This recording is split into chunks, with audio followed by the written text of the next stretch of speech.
বিজ্ঞান বলছে সব গাছে বজ্রপাত হয়, তুলসী গাছে বজ্রপাত হয় না। বিজ্ঞান বলছে সব গাছে বজ্রপাত হয়, কিন্তু তুলসী গাছে বজ্রপাত হয় না।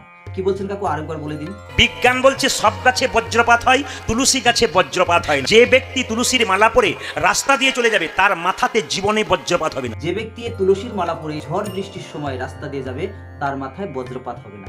আচ্ছা প্রদীপ কাকু, আপনি এই কথাগুলো কোথায় পেয়েছেন? অনেক ভালো লাগে আপনার কথা শুনে। তুলসীর মালা পরে অন্ধকার রাস্তায় গেলে সাপ আপনাকে কামড়াবে না, বিজ্ঞান বলছে। বাহ কাকু বাহ, তুলসীর মালা পরে অন্ধকার রাস্তায় হাঁটলেও সাপ আপনাকে কামড়াবে না। কত সুন্দর লজিক, তাও নাকি আবার বিজ্ঞান বলেছেন। আরে মহাশয়, এ কথা বিজ্ঞান বলতে যাবে কেন? বিজ্ঞানের কি খেয়ে দিয়ে কাজ নেই আপনার মতো? আপনি ভাট বকে টাকা ইনকাম করছেন, আপনি করুন, আবার এখানে বিজ্ঞানকে কেন আনছেন? তো যাই হোক দর্শক মন্ডলী, এইসব কীর্তন নিয়ে করছে আমাদের সনাতন ধর্মের বদনাম।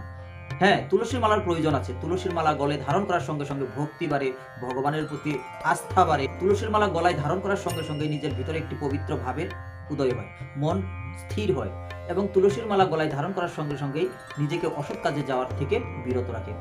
কারণ তার মনে পড়ে যায় আমার গলায় তুলসীর মালা আছে, আমি সেই অপবিত্র কাজে কেন যাব। এই হয়েছে তুলসীর মালার উপকারিতা। এবং তুলসী ছিলেন কৃষ্ণ প্রেয়সী। তুলসীর কৃপা পেলে অবশ্যই কৃষ্ণ কৃপা লাভ হয়। তো যাই হোক, ভিডিওর শেষে সেই একই কথা, যদি ভিডিওটি ভালো লেগে থাকে তাহলে অবশ্যই লাইক, কমেন্ট, শেয়ার এবং সাবস্ক্রাইব করবেন।